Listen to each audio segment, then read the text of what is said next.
Imagine being trapped in a world with no internet, no music streaming, no movies, no books, no games, no notifications, no endless scroll, just silence. Thousands of years ago, our ancestors spent their days hunting, gathering, surviving, and staring into the darkness beyond the firelight. Were they bored?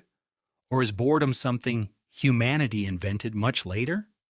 But the deeper scientists dug into the psychology of boredom, the stranger the answer became. Picture a human living 50,000 years ago.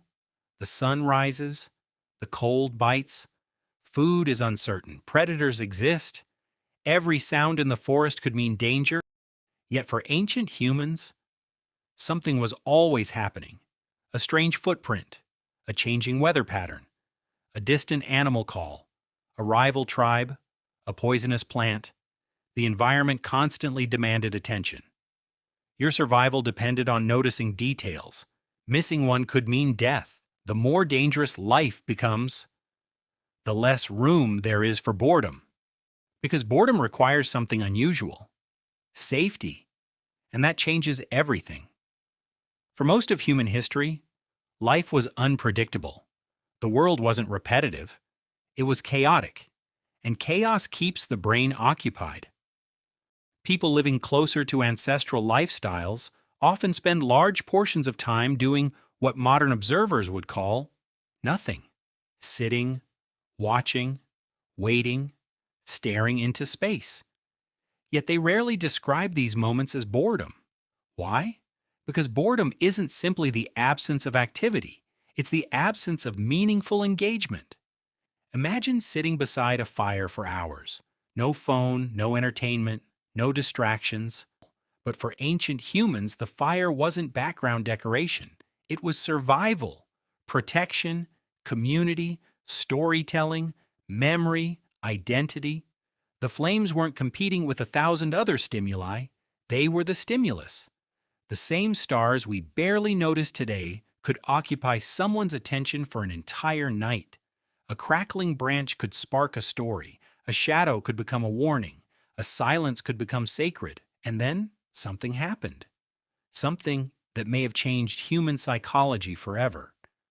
Around 12,000 years ago, humans began settling down. Agriculture emerged. Civilizations formed. Fields replaced forests. Routine replaced uncertainty. Plant, harvest, plant, harvest, plant, harvest.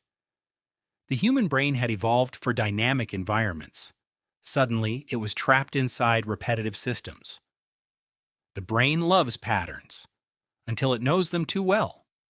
Then, those same patterns become prisons. Because civilization didn't just create boredom, it amplified it. As societies grew, people gained something ancient humans rarely experienced: spare time. What do you do when survival is no longer your primary concern? For the first time, humans had enough safety to look inward. The human mind doesn't like being alone with itself. This is why boredom can feel strangely painful. It's not merely the lack of stimulation, it's confrontation. With your thoughts, your fears, your regrets, your unanswered questions. Ancient humans certainly thought, they wondered, they imagined. But their attention was constantly pulled outward by survival. Our attention is often pulled inward. What if boredom isn't a flaw? What if boredom is actually a signal? The modern world floods us with novelty. But novelty loses power when it's unlimited. Millions of people sit surrounded by entertainment, information, and connection. Yet they feel restless. Ancient humans feared starvation. Modern humans often fear stillness.